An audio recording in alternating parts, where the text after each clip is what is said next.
So little heat doesn't really mean mild heat.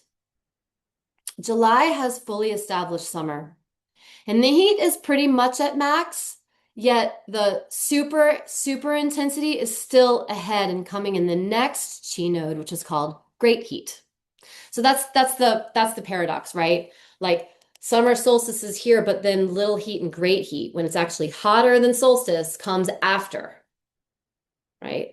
So this time, little heat is a time of intensification. The seasonal arc is that we're right after summer solstice. Daylight has accumulated. Days are already shortening.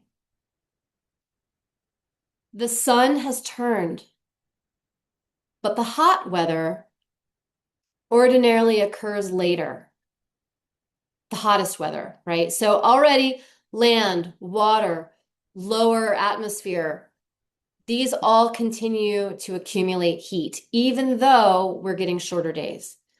So yin has begun its hidden return, right? The seed of yin was at summer solstice, this black dot.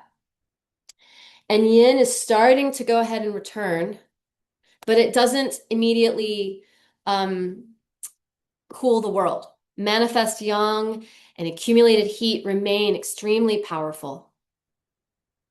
And this distinction is essential. The first movement of yin doesn't soothe yet. And the visible and material effects on of the preceding months and expansion of yang is still ripening.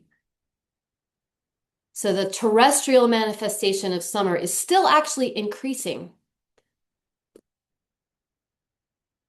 So although we would think little heat chi node would denote a decline of summer, it's better to think of it as the first part of summer's climactic culmination. And autumn is actually very close. It comes in early August. That's when celestial autumn begins. So that's why we keep bringing it back from heat to yin and yang. We don't just talk about weather and what to eat.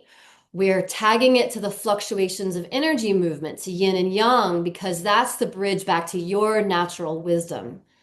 It's the maxim, if you give a man to fish, he'll eat for a day, but if you teach a man to fish, he'll eat for a lifetime. This is key to understanding how yin and yang fluctuate so you can recognize hidden energy movements in everything, every day, all the time, and you won't have to look stuff up eventually.